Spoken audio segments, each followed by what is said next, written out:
Dalam berbisnis, modal merupakan faktor yang sangat penting. Bagi UKM, modal adalah segalanya setelah market atau pasar. Sekali lagi saya ingatkan, modal adalah hal terpenting setelah pasar. Jangan terbalik. Kalau ada yang mengatakan kita perlu modal supaya dapat pasar, maka satu hal pesan saya, kalau ada yang mengatakan hal seperti itu, tinggalkan mereka. Karena mereka bukan pebisnis, mereka itu broker atau orang yang baru belajar bisnis. Pasar atau market adalah nomor satu. Begitu Anda kenal pasar Anda, tahu kebutuhan pasar, tahu mengisi kebutuhan pasar, tahu bagaimana menguasai pasar, maka modal atau dana adalah sebuah kepastian yang dibutuhkan namun mudah didapatkan. Bisa dibayangkan ada seorang kenalan Anda akan meminjamkan uang Anda untuk usahanya. Misalnya dia membuka warung atau warteg. Lalu ditanya oleh Anda, berapa kira-kira transaksi per hari nanti warteg yang Anda akan bangun? Lalu dijawab, oh belum tahu mas, kan belum punya warung. Nanti setelah warungnya ada kita kasih tahu Anda berapa transaksi per harinya. Pertanyaan sekarang, beranikah Anda meminjamkan uang itu ke dia? Kita tanya lagi, kamu pernah buka warung atau kerja di warung? Dia jawab, belum, tapi kayaknya di sekitar sini nggak ada warung, jadi pasti laku. Saya kalau cari warteg susah, jadi kalau kita buka warteg di sini pasti laku. Sekali lagi, beranikah Anda meminjamkan uang Anda kepada orang seperti itu? Atau kalau Anda diminta invest, beranikah Anda invest kepadanya?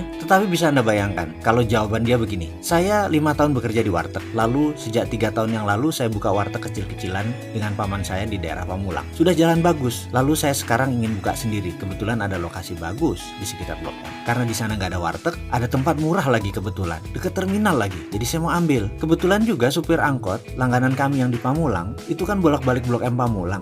Dia cari warteg di Blok M susah. Jadi karena itu saya mau buka di sana. Kebetulan saya punya modal separuh lagi saya perlu modal. Dengan penuturan seperti itu, akankah Anda invest kepada investasinya? Jawabannya pasti iya. Bahkan secara psikologi kejiwaan Anda siap rugi bergabung bisnis dengan dia. Kenapa? Karena dia sudah mengerjakan homeworknya, sehingga kepercayaan Anda atau trust Anda naik. Jadi walaupun rugi, Anda siap bersama dia. Baik, kita lanjutkan. Saya ingin memberi pelajaran tentang arti psikologi dalam berbisnis dalam video kali ini. Dalam aplikasi psikologi yang diterapkan dalam bisnis, banyak faktor yang akan kita bahas. Ada perilaku pasar, ada sifat pembeli, ada perilaku individual dalam organisasi, ada budaya perusahaan, ada social value atau nilai sosial, dan banyak ragam lain. Kita beri ilustrasi sederhana. Kita bayangkan dalam benak kita sekarang, Anda berada di daerah muslim. Sebuah toko bisa mengurangi unsur warna merah dalam outletnya diganti dengan dominan warna hijau atau ditambah nuansa hijau keputihan. Karena bagi kaum muslim, warna putih dan hijau adalah comforting color. Di komunitas pecinan, maka warna merah adalah warna hoki. Warna merah di komunitas Chinese adalah comforting color. Kembali ke komunitas muslim,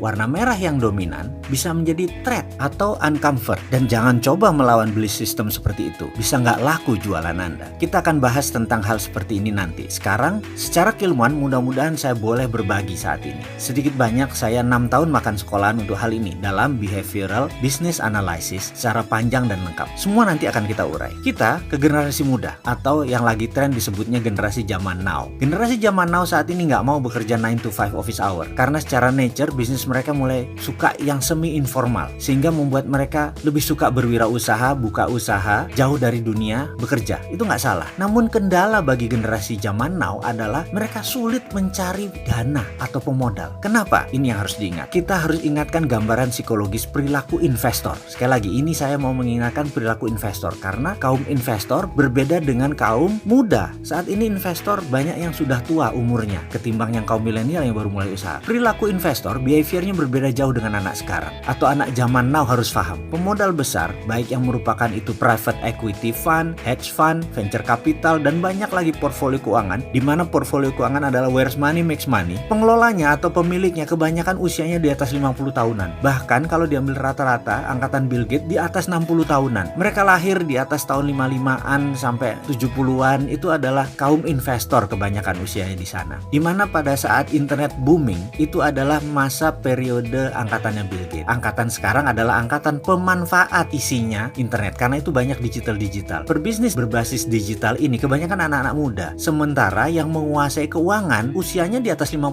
tahun. Para investor semua di atas 55 tahun. Sementara sekali lagi, ciri mereka bukan gadget minded. Sementara anak muda sekarang gadget minded. Sekali lagi, ini harus diperhatikan perbedaannya. Mereka masih merupakan manusia yang membutuhkan presentasi fisik, kehadiran fisik. Mereka masih memerlukan berhadapan dengan Anda. Mereka masih melihat bagaimana Anda di meja makan, bagaimana cara Anda berbicara dengan santai, apa topik pembicaraan Anda. Dari sana dia bisa melihat isi isi kepala Anda. Mereka masih memerlukan melihat langsung vibrasi Anda, getaran Anda. Mereka ingin melihat body language Anda. Mereka masih ingin bertatap langsung ekspresi wajah Anda. Mereka tidak pedulikan dengan presentasi yang mengkilat, yang keren. Mereka masih ingin melihat sepatu apa yang Anda pakai, jas apa yang Anda pakai, kepercayaan diri seperti apa yang Anda ingin munculkan. Itu masih penting buat generasi baby boomer. Sekali lagi, angkatan mereka, investor senior tersebut masih membutuhkan direct contact dengan Anda. Psikologi kejiwaan Anda, kematangan emosi Anda, kedalaman filosofi Anda, tentunya fire api di dalam Anda itu penting. Mereka ingin merasakan langsung. Disinilah kegagalan terbesar para pebisnis startup dalam mencari dana investasi. Disinilah kegagalan terbesar kaum milenial di dalam mencari dana untuk investasi. Kegagalan Anda para startup anak muda dalam meyakinkan investor, terutama gagal menunjukkan how bad you want to be sukses. Seberapa